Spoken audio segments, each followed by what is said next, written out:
This is the Wii Viewer.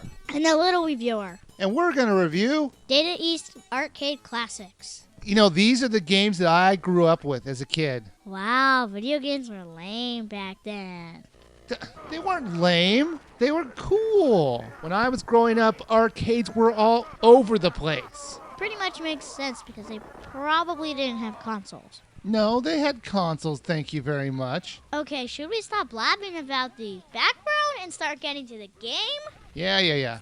If there was ever one thing that I've complained about more in these Wii titles, is their incessant need to lock all the games so there's more replay value. I think it's ridiculous to make us play the bad games so we can unlock the good ones. So when I got to the main menu, I was fully expecting to have to do it. My eyes started to water when I saw just the opposite. Every game was available to play from the very beginning. Hallelujah! Hallelujah! Hallelujah!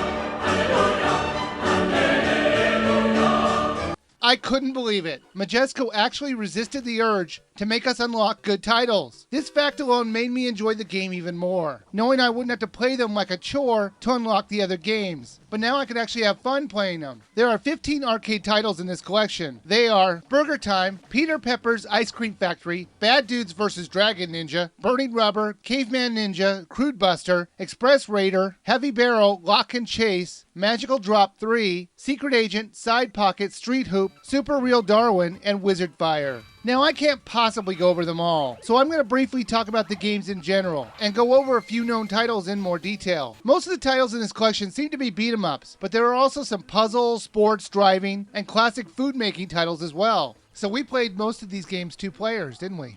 Yes, on the games that you could play at 2 players. What was your favorite game where we played together? My favorite was Heavy Barrel. Oh, you mean that like Ikari Warriors clone? What's Ikari Warriors? It's basically a top-down shooter where you're shooting at everything coming at you, and you have 1 hit point. Yeah, that was a problem, but fun. Understandable for an arcade game. They want money. That's right, they want money. I bet you anything if Majesco could find a way to have us stick quarters into the Wii, they'd do it. Since I'm sure it's the most famous game on this collection, let's talk about Bad Dudes versus the Dragon Ninja. What'd you think of it? It was pretty fun and hard. I love how these ninjas who've been training for life can just get their butts kicked with 1 hit. They're like suicidal ninjas. They just come out and it's like, I'm going to use all my ninja training to come at you. Plunk! 1 hit, I'm dead. My favorite non-Bad Dudes related game was Wizard Fire. It was the only RPG on this collection. But when I say RPG, I use the term loosely, compared to the RPGs you might be used to. It's basically just a brawler with a story. You choose the classic characters you want to use. Each of these characters have different kinds of special attacks and weapons. So depending on the stage, different characters are better to use. What's great is that you're not locked into one character. When you die, they give you the option to use a different classic character. And I thought that was cool. It helped mix up the gameplay a lot. Now, I do wish they had turned down the music during the cutscenes, because there were sometimes I couldn't even understand what the characters were saying. The enemy's castle. So, do we go in? No, Dave. We'll use magic. Oh, the Cave of Akbar. There's an icon inside which will transform us. Let's go. Thank goodness for subtitles. Imagine if I tried to do a review this way, with somewhat loud music in the background. It just seemed like a weird thing to have during their cutscenes. Do you think they could have maybe turned down the music just a little bit? Daddy, are you getting too old that you are complaining how loud music is? Apparently I am. Don't you find this slightly distracting? No, you're just old. For those of you who enjoy classic gameplay of arcade games, there's the well-known Burger Time game and its unknown sequel, Peter Pepper's Ice Cream Factory. For all of those fun games, there are also clinkers as well, like all of the sports games and Express Raider. That one in particular was just awful, as it was controlled terribly and looked bad even for the time. Hey, Little Wii Viewer, do you remember that airplane game we were playing? I swear I thought the game was possessed. Because you were waiting for your turn, and I was playing it. And my plane started going all over the place, and then shooting when I wasn't even trying. And we found out that both Wiimotes are active while playing the first player game. So if the other player decides to go left, it goes left. It's a battle of wills to figure out who's going to control that plane. Why on earth would they ever have that option available? Why would there ever be a reason for the second player to have complete control over the first player? Doesn't that seem insane?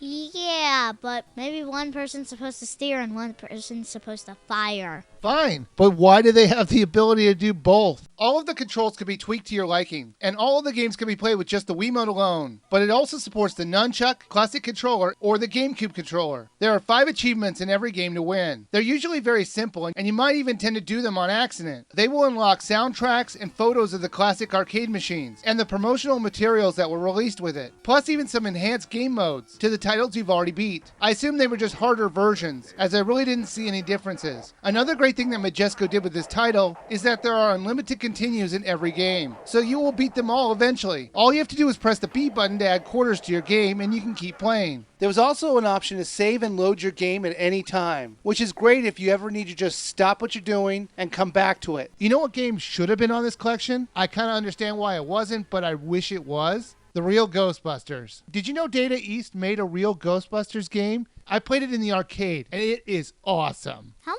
is the game? Same amount of levels as like Bad Dudes. Probably like, I don't remember, like 7, 8? What does it matter? Meaning like if there's too many. No. I'm sure the only reason that wasn't included was because of the licensing issues. But how great would it have been if it was included? You're right, Daddy. Ghostbusters rocks. All right, little reviewer. Data East Arcade Classics. Would you buy, rent, or skip? A rent. Well, I don't think it has enough content for a buy, but it could be a fun little rental. You know, I probably agree with you. Although the game is only $20 and you will get $20 worth of content, you could pretty much beat the entire game over a weekend. And unless you really want to get all those extras that they have available, because you're kind of nostalgic and you want to see all the old promotional items and the way it used to look, I think the game is only worth a rent.